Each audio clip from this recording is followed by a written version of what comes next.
নির্বাচনী প্রচারে বেরিয়ে একেবারে অন্য ভূমিকায় বাঁকুড়া লোকসভা কেন্দ্রের বিজেপি প্রার্থী ডাক্তার সুভাষ সরকার। বিদায়ী সাংসদ তথা কেন্দ্রীয় শিক্ষা প্রতিমন্ত্রী ডাক্তার সরকার বুধবার ইন্দপুরের হাটগ্রাম গ্রাম পঞ্চায়েতের কাজকুড়া গ্রামে যান। সেখানে আদিবাসী লোকশিল্পীদের হাত ধরে ধামসা বাজিয়ে প্রচার কর্মসূচি শুরুর পাশাপাশি স্থানীয় কৃষক ও শ্রমিকদের সঙ্গে কোদাল কাঁধেও দেখা যায় তাকে। এই কর্মসূচিতে ডাক্তার সুভাষ সরকার ছাড়াও স্থানীয় বিজেপি নেতৃত্ব উপস্থিত ছিলেন।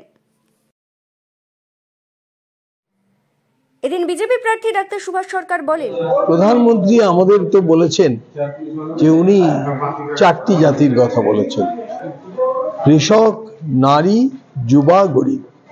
তো আজকে আমি ঠিক করেছিলাম যে কৃষকদের সঙ্গে একত্রিত হব।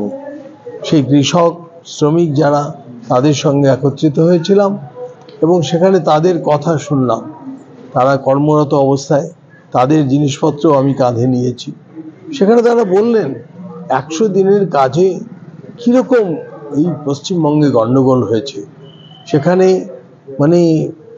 দেখে দেখে লোকেদের কাজ দেওয়া হয়েছে, যারা রাজ্যের শাসক দলের সঙ্গে যুক্ত তাদের কাজ দিয়েছে এবং দিয়ে তাদেরও পুরো টাকাটা দেয়নি, তাদের কাছ থেকেও টাকা নিয়ে নিয়েছে।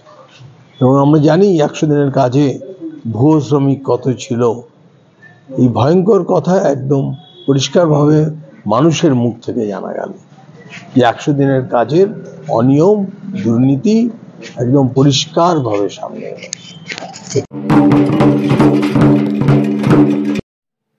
ব্যুরো রিপোর্ট, দক্ষিণ বাঁকুড়া দর্পণ, ইন্দপুর।